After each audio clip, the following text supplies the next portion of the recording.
morning, everybody. Today, in this lecture, we will study about the IUPAC name of an organic compound. How to normal name organic compound. किस तरह से हम किसी भी organic compound, ये तो बहुत सारे ऑर्गेनिक कंपाउंड्स हैं, तो उनका हम नेमिंग कैसे करेंगे. तो इसमें कुछ रूल्स दिए गए. It has been given by IUPAC, international union of pure.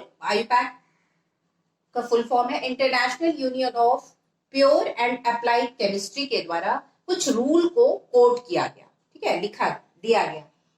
उस रूल को हम फॉलो करेंगे और उसके बाद हमें किसी भी ऑर्गेनिक, कितनी भी लंबी, कितना भी बड़ा ऑर्गेनिक कंपाउंड हो, तो उसका हम लोग नेमिंग कर पाएंगे. तो आइए पॉइंट पर आते हैं. How first IUPAC system based on this three things. ये बहुत इंपॉर्टेंट है. जैसे पहला वर्ड रूट, वो हम एक एक करके एक्सप्लेन करेंगे. सफिक्स, ये भी दो तरह के होते हैं, प्राइमरी, सेकेंडरी, और तीसरा होता है प्रीफिक्स. प्राइमरी, ये भी प्राइमरी और सेकेंडरी होता है. अगर हम ये बेसिस है, बेसिक चीज है. अगर हम ये जान गए तो हम कोई भी कंपाउंड का नाम आराम से बता सकते हैं. ठीक है, तो सबसे पहला इसी पे ये पूरा IUPAC सिस्टम पूरा टोटली बेस्ड है इन तीनों पर. तो सबसे पहला जो है वर्ड रूट. वर्ड रूट क्या डिनोट्स करता है? It denotes the number of carbon atom present in the longest chain of the organic compound or length of the chain. मतलब ऑर्गेनिक कंपाउंड कितना भी बड़ा क्यों ना हो, कितना भी बड़ा क्यों ना हो, 2 है कि 3 है कि 4 है, इसमें ये डिनोट करता है नंबर ऑफ कार्बन एटम बताता है. कौन? Word root. It denotes the number of carbon in an organic compound. कितने कार्बन है, कितना लंबा चेन है, लॉन्गेस्ट चेन जो होगा उसका नंबर ऑफ कार्बन डिटरमाइन करता है. कौन? Word root. तो इसको हम लोग सबसे पहले एक्सप्लेन करते हैं. आइए बताते हैं कि किस तरह से इसको हम पढ़ेंगे. अभी आप इसको नोट कर ले.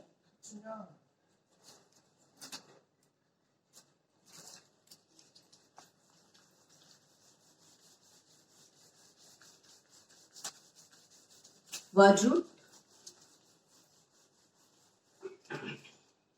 देखिए, वर्ड रूट ये क्या बताता है?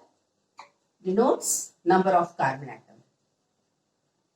Denotes number of carbon atom. ठीक है, इन ऑर्गेनिक कंपाउंड. अब देखिए, पहला है, हम एक टेबल से इसको बताएंगे आपको.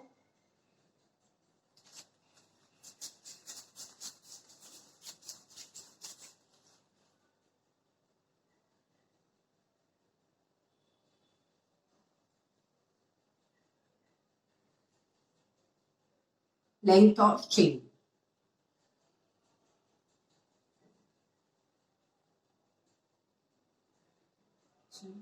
ये इसका वर्ड रूट क्या होगा,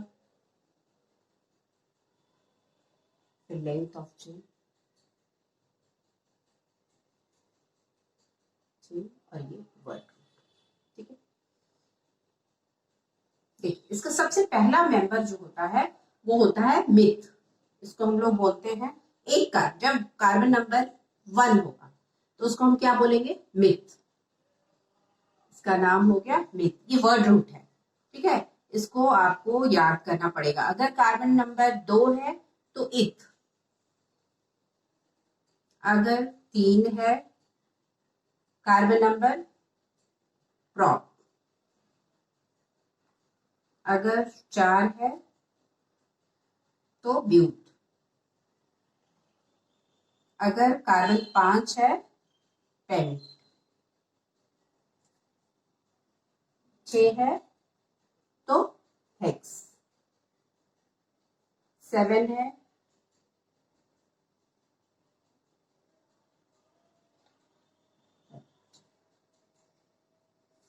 एट है ऑक्ट.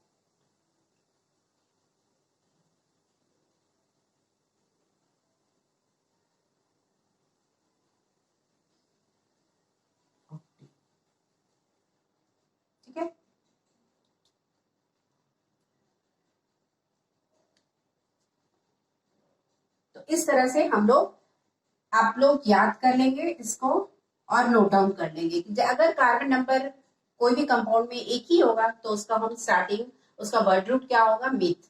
अगर 2 एथ, 3 प्रॉप, 4 हो गए तो बट, ब्यूट, C5 अगर कार्बन 5 हो गया तो पेंट।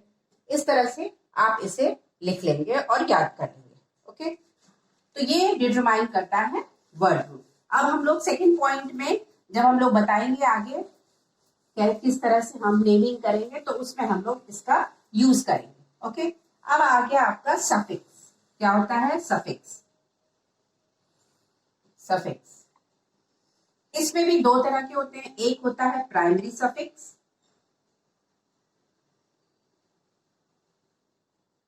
दूसरा होता है सेकेंडरी सफिक्स।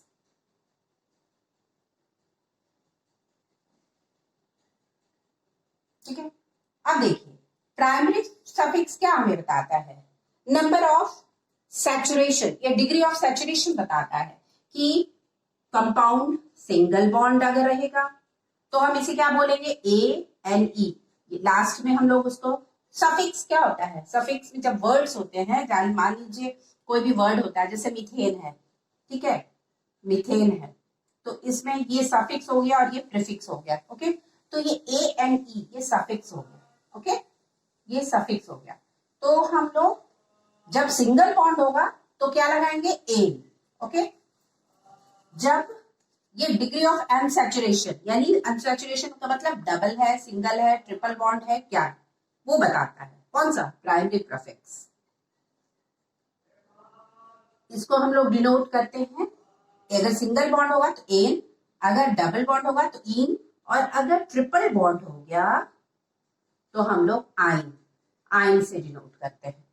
तो ये हो गए हमारे प्राइमरी सफिक्स। इसका हम लोग डबल में, सिंगल में एन, लास्ट में मिथ एन, अगर डबल बॉन्ड होगा तो मिथीन, और अगर ट्रिपल बॉन्ड होगा, ट्रिपल बॉन्ड, तो ट्रिपल बॉन्ड में मिथीन, और ये तो नहीं होगा क्योंकि इसमें ये क्या कहते हैं, नहीं सॉरी, जैसे ईथ, 2 कार्बन है तो ये वर्ड रूट 2 वाला चलेगा, इथीन। ओके, तो 2 कार्बन है तो इथेन, उसके बाद सिंगल बॉन्ड है तो, अगर डबल बॉन्ड होगा तो हम क्या लिखेंगे, इथीन, और अगर ट्रिपल बॉन्ड देखें यहाँ पे तो इथाइन। इस तरह से हम लोग नेमिंग करेंगे किसी भी कंपाउंड का, जैसे इथीन, इथीन है तो इन किस में लगता है मालूम है आपको, ये याद करना पड़ेगा, this one you have to remember, क्योंकि इन का मतलब होता है डबल बॉन्ड, तो ये क्या हो गया, इथीन। अगर किसी कंपाउंड में इस तरह से देखेंगे तो ये आइन हो गया, ट्रिपल बॉन्ड है, सबसे पहले हम लोग नंबर ऑफ क्या करेंगे, कार्बन एटम को काउंट करेंगे, तो 2 है तो ईथ हो गया, 2 कार्बन, ये वाला टेबल से हम याद कर लेंगे। उसके बाद ट्रिपल बॉन्ड है, अनसैचुरेशन, प्राइमरी सफिक्स क्या बताता है, अनसैचुरेशन, तो ये 3 ट्रिपल बॉन्ड है तो ये हो गया आपका आइन।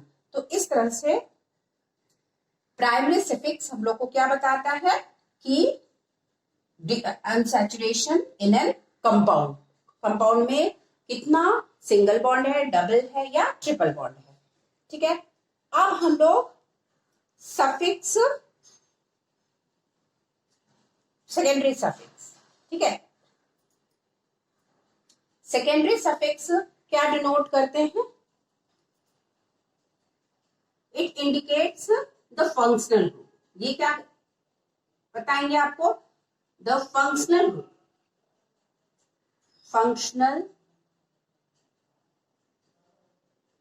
Functional group in an organic compound. ठीक है, ऑर्गेनिक कंपाउंड में फंक्शनल ग्रुप के बारे में, ये secondary prefix suffix functional group के बारे में बताता है। जैसे मान लीजिए अगर फंक्शनल ग्रुप आप लोग पढ़े होंगे क्लास 10th में, फंक्शनल ग्रुप के बारे में, फंक्शनल ग्रुप, और इसमें सेकेंडरी सफिक्स क्या लगेगा, मान लीजिए अल्कोहल है। ओके, अल्कोहल को कैसे हम लोग डिनोट करते हैं मालूम है आप लोग को, OH से, तो OH होगा तो हम इसमें सेकेंडरी सफिक्स क्या लगाएंगे, लास्ट में सफिक्स में क्या लगाएंगे, OL और। ठीक है, अल्कोहल, कोई भी अल्कोहल होगा तो उसके लास्ट में हम लोग सफिक्स क्या लगाएंगे, सेकेंडरी सफिक्स क्या लगाएंगे, ऑल, ये तो हो गया प्राइमरी सफिक्स में इन जो भी होगा अनसैचुरेशन ये बताता है। लेकिन सेकेंडरी सफिक्स अगर फंक्शनल ग्रुप उसमें होगा कोई भी कंपाउंड में तो हम क्या लगाएंगे सेकेंडरी सफिक्स। अगर अल्कोहल होगा ये ग्रुप आपको अगर कंपाउंड में होगा तो ऑल लगाएंगे। और अगर अल्डिहाइड हुआ, अल्डिहाइड CHO इसका होता है CHO, तो हम क्या लगाएंगे AL, इसका क्या होता है अल। तो अभी हम बहुत सारे कंपाउंड्स का नाम भी आप लोग को लिखकर दे देंगे उसको आपको याद करना होगा कि अल्डिहाइड में क्या लगता है, कीटोन में क्या लगता है, अल्कोहल में क्या लगता है, एसिड क्लोराइड ईस्टर में क्या हम कौन सा सेकेंडरी सफिक्स यूज करते हैं। तो वो सारी चीजें आपको याद करनी पड़ेगी। Now the second point, prefix. ये तो हो गई सफिक्स जो लास्ट में लगता है, कोई भी वर्ड के लास्ट में वर्ड को हम लोग चेंज करते हैं। दो तरह के हो गए। अब आ जाइए प्रीफिक्स।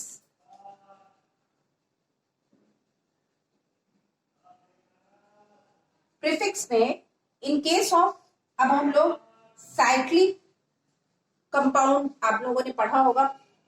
ऑर्गेनिक कंपाउंड्स बहुत तरह के होते हैं, एलिफेटिक, एरोमेटिक, दो तरह के कंपाउंड्स होते हैं, एलिफेटिक और एक होता है एरोमेटिक। तो एरोमेटिक तो इस तरह से आपने देखा होगा, क्लोज चेन होता है, सिंगल डबल, इस तरह से आपने पढ़ा होगा। अभी तक तो यही पढ़ते आ रहे हो आप लोग, लेकिन आगे हम इसको भी पढ़ेंगे।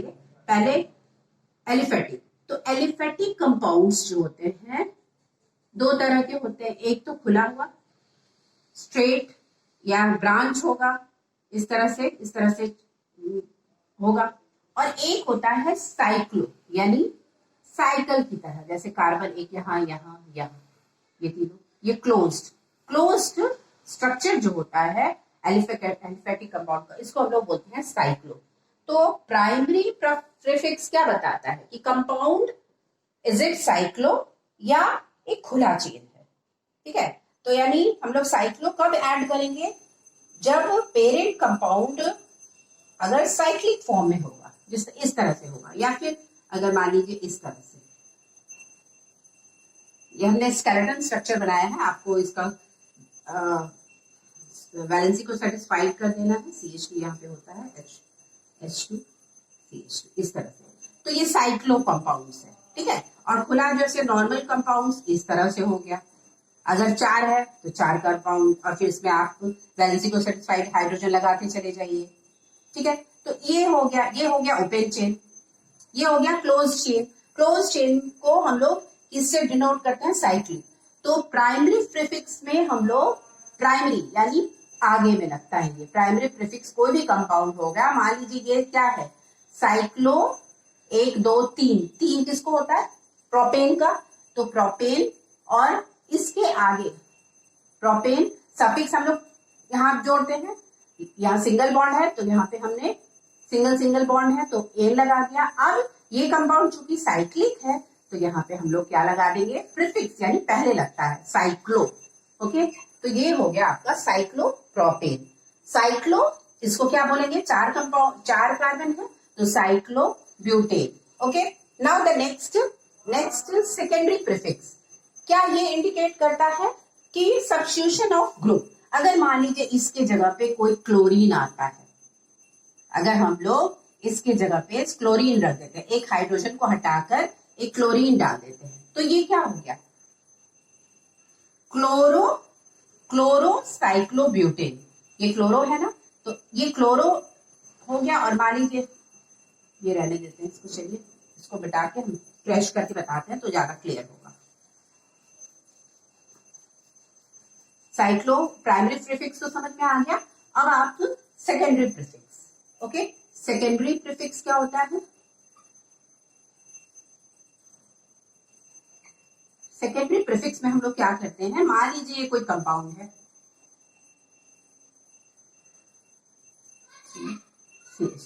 ये हो गया आपका 1 2 3 है कार्बन, तो ये क्या नाम रखेंगे हम लोग, 3 को कार्बन नंबर है तो वर्ड रूट से डिफाइन करेंगे, यानी प्रोपेन, क्योंकि सिंगल बॉन्ड है तो प्रोपेन।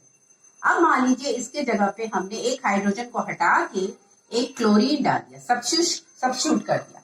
तो अब इसका नाम क्या हो जाएगा, इसके आगे प्रीफिक्स हम डालेंगे। यहाँ पे हमने क्या किया कि एक सब ग्रुप को हमने, कौन सा ग्रुप, क्लोरीन ग्रुप को इसमें ऐड किया, सब्स्टिट्यूट किया। एक हाइड्रोजन को हटाकर हमने क्लोरीन को सब्स्टिट्यूट कर दिया। तो ये क्या हो गया, क्लोरो, क्या होगा, क्लोरोप्रोपेन। ये हो गया सेकेंडरी प्रीफिक्स। ओके, ये समझ में आ गया आप लोगों को। प्राइमरी प्रीफिक्स में क्या होता है, साइक्लो लगता है, और सेकेंडरी प्रीफिक्स में कोई भी ग्रुप को हटाकर हम लोग एक आध हाइड्रोजन जैसे हटाकर और दूसरा ग्रुप डाल देंगे, तो उसका हम लोग नेमिंग क्या करेंगे, उसके आगे हम लगा देंगे प्रीफिक्स, उसको हम लोग सेकेंडरी प्रीफिक्स बोलते हैं। कोई ग्रुप को, एक हाइड्रोजन को हटाकर उसके सब्स्टिट्यूट में, उसके बदले में कोई और ग्रुप अगर हम लगा देंगे तो वो कहाँ आगे लगेगा। तो ये हो गया नाम क्लोरोप्रोपेन। अगर उसी तरह से अगर मान लीजिए हम इसको हटाकर यहाँ OCH3, ये मिथॉक्सी ग्रुप हमने लगा दिया, ठीक है। अगर हम ये लगा देते हैं मिथॉक्सी, तो हम लोग क्या, इसका नाम हो जाएगा, इसका नाम हो जाएगा मिथॉक्सी प्रोपेन। ओके, क्योंकि हमने एक हाइड्रोजन को हटाकर कौन सा ग्रुप डाल दिया, OCH3। अगर इसके जगह पर हम फ्लोरीन डाल दें, सब्स्टिट्यूट कर दें फ्लोरीन, तो क्या हो जाएगा इसका नाम से, fluoropropane, fluoropropane. Is it clear.